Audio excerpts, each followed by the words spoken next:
بسم الله الرحمن الرحيم.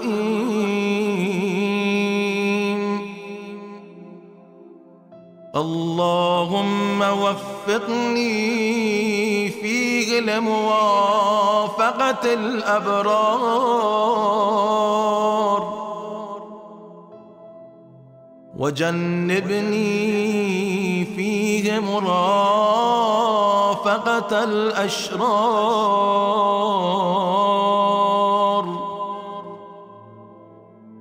وآوني فيه برحمتك إلى دار القرار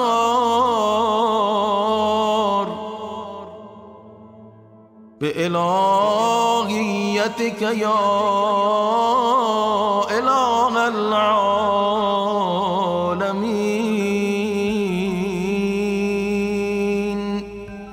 ऐ अल्लाह, आज के दिन मुझे नेक लोगों के साथ रहने की तौफीक अता फरमा। इसमें मुझे बुरों की सोहबत से बचा और इसमें अपनी रहमत से मुझे दारुल करार में जगह अता फरमा। अपनी माबूदियत के सदक़े में ऐ आलमीन के माबूद।